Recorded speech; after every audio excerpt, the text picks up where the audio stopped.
రామాంజనేయులు గారు వినిపిస్తోందా? నమస్తే సార్. నమస్తే రామాంజనేయులు గారు. వినపడుతుందమ్మా. నమస్తే అజస్ గారు. అంటే కొద్దిసేపటి క్రితమే వైసీపీ నేత మండలిలో వైఎస్ఆర్సీపీ నేత మండలిలో ప్రతిపక్ష నేత బొత్స సత్యనారాయణ గారు మీరు పంపిన తీర్మానమే చెల్లదు రాజ్యాంగబద్ధంగా అన్నారు. అదేవిధంగా ధర్మాన గారు అయితే రేపు ఇప్పుడు తీర్మానం పంపి చట్టబద్ధత తెచ్చినా రేపు మేము వచ్చినాక మళ్ళీ మేము మార్చుకుంటాం కదా అని చెప్తున్నారు. అసలు అన్నింటినీ మించి అమరావతి రాజధాని శాశ్వత రాజధాని అయితే మేమంతా అడుగు తినాలా అనేది మూలాపేట పోర్టుకి సంబంధించి అక్కడ సమావేశం పెట్టి అక్కడ ప్రజలతోటి ఉత్తరాంధ్ర ప్రజల సమావేశంలో మాట్లాడారు. ఏంటి అంటే ఇటుపక్కేమో చాలా అమరావతికి ఇక తిరుగులేదు, శాశ్వతమైన రాజధానిగా అమరావతి అజేయం అని అందరూ అనుకుంటున్న నేపథ్యంలో ఇలాంటి వ్యాఖ్యలను మీరు ఎలా తీసుకుంటారు? అమ్మా, ఇప్పుడు నేను ఒక రకంగా రాజకీయానికి కొత్త అయినా పరిపాలనలో 35 సంవత్సరాల అనుభవం ఉంది. ఈరోజు మీరు వాళ్ళు మాట్లాడుతున్నట్టుగా చెప్పబడుతున్న వ్యక్తులు కూడా రాజకీయ ఉద్దండులు, సీనియర్ నాయకులు. వాళ్ళు కాంగ్రెస్లో పనిచేశారు. వాళ్ళు పనిచేసినప్పుడు కూడా నేను అధికారిగా ఉన్నాను.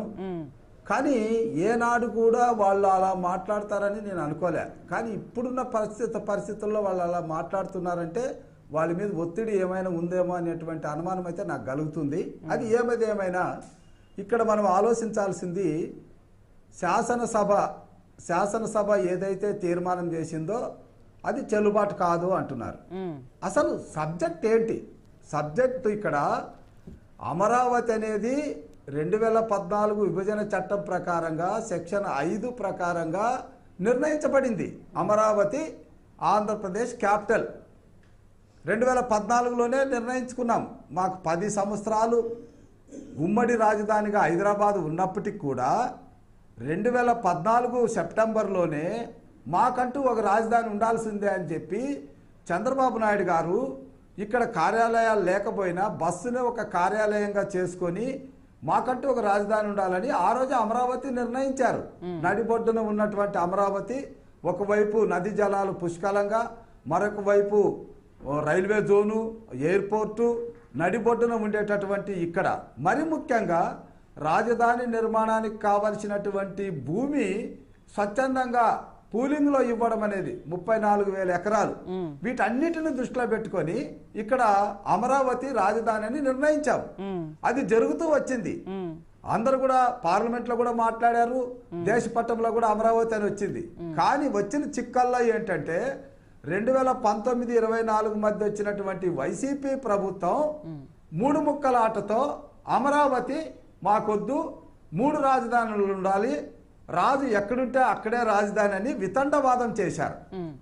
ఎక్కడా లేనట్టుగా ఏ రాష్ట్రానికైనా 3 రాజధానులు ఉన్నాయో చెప్పండి? హైకోర్టు ఉంది ముంబైలో. ఎందుకంటే ఇక్కడ నాగపూర్లో ఒక బెంచ్ పెట్టారు. జమ్మూ కాశ్మీర్లో అక్కడున్న భౌగోళిక పరిస్థితులు, వాతావరణ పరిస్థితుల దృష్ట్యా శాసనసభ ఒకవైపు జమ్మూలో జరిగితే మరొకసారి కాశ్మీర్లో జరుగుతుంది. అంతేగాని ఏ రాష్ట్రంలో అంటే దాదాపు 24 కోట్ల జనాభా ఉన్నటువంటి ఉత్తరప్రదేశ్ రాజధాని కూడా లక్నోనే, కేవలం 5 కోట్లు కూడా లేనటువంటి ఆంధ్రప్రదేశ్కి 3 రాజధానులు అని చెప్పినటువంటి ప్రభుత్వం, వైసీపీ ప్రభుత్వం పూర్తిగా అవగాహన రహితంగా మాట్లాడింది. అయితే మరి అది కూడా ఏ దాన్ని బేస్ చేసుకున్నారు? దక్షిణ ఆఫ్రికా అంటున్నారు. దక్షిణ ఆఫ్రికా ఏమన్నది అమెరికా లేదా ఉద్దండమైనటువంటి లేదా 5 సూపర్ పవర్లో ఉన్నటువంటి ఒక దేశమా?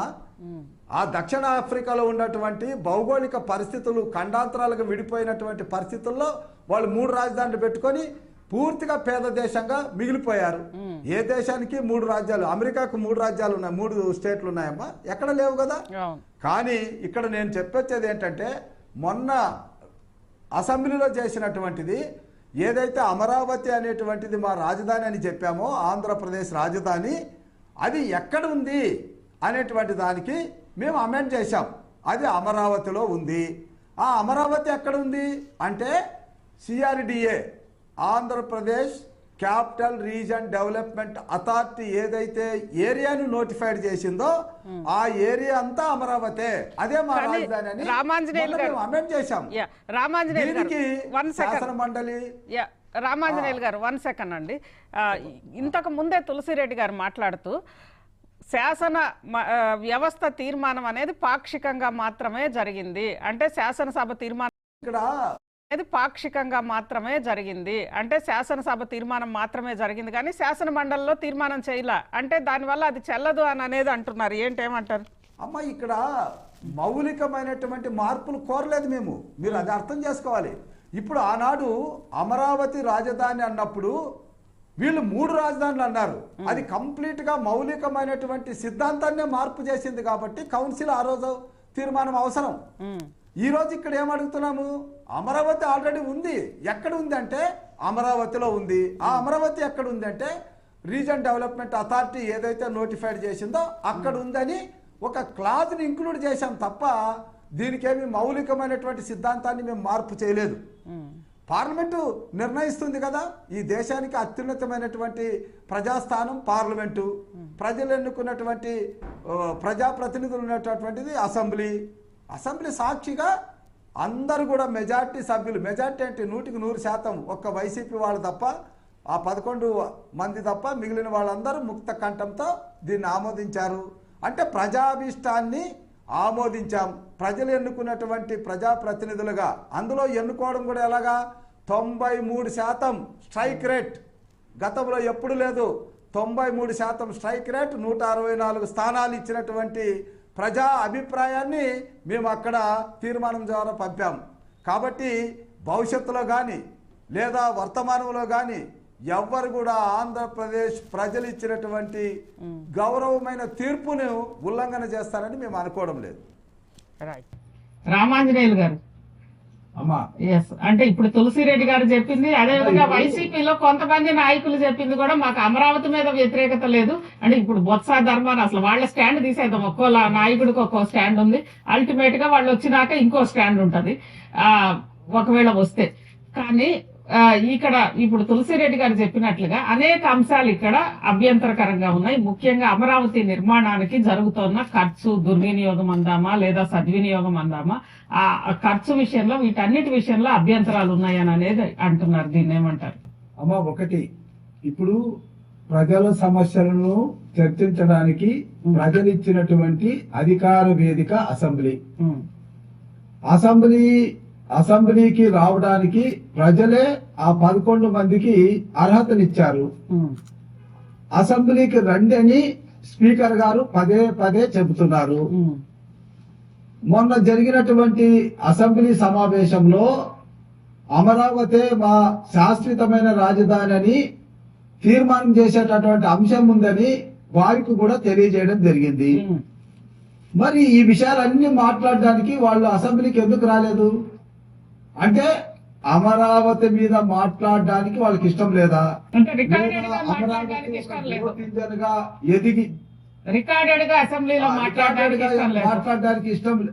ఎస్, ఇప్పుడు రికార్డెడ్ గా మాట్లాడడానికి ఇష్టం లేదన్నప్పుడు వాళ్ళు బయట మాట్లాడే మాటకి విలువే లేదు.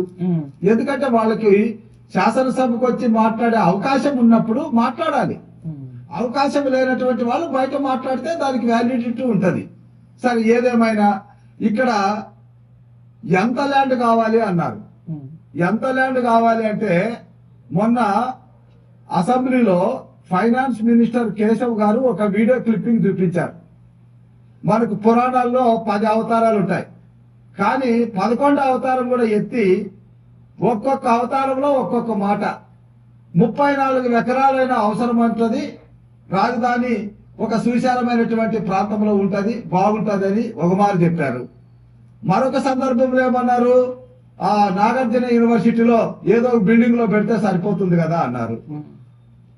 కాబట్టి ఇక్కడ మనము ఒక కొత్త రాజధాని నిర్మాణం చేస్తున్నాం. ఢిల్లీ కలకత్తా నుంచి 1931లో ఢిల్లీ ఒక రాజధాని, దేశానికి ఒక రాజధాని నిర్మాణం జరగాలన్నప్పుడు 1931 నుంచి ఇప్పటికి కూడా ఢిల్లీలో అనేక గల్లీలు ఉన్నాయి, కనీస మౌలిక వసతులు కూడా లేవు. రాజధాని నిర్మాణం అనేది ఒక కంటిన్యూస్ ప్రాసెస్. కానీ ఒక విజన్ ఉండాలి. అక్కడ ఒక కొత్త నగరాన్ని మనం సృష్టించబోతున్నాం. అంతే తప్ప హైకోర్టులు ఉండడానికి, అసెంబ్లీలు ఉండడానికి, మండలీలు ఉండడానికి ఏదైనా బిల్డింగులు చేసుకొని ఉండొచ్చు. ఈ రోజు కమిషనరేట్, సెక్రటరేట్ రావడం ముందు ప్రైవేట్ బిల్డింగ్ లోనే ఉన్నాం. కానీ ఆంధ్రులు గర్వపడే విధంగా ఒక నిర్మాణం జరగాలి. ఇప్పుడు నేను విమర్శించడం లేదు, కానీ ఛత్తీస్గఢ్ కి రాజధాని రాయ్పూర్ ఏముందో ఒకసారి వెళ్ళి చూడండి.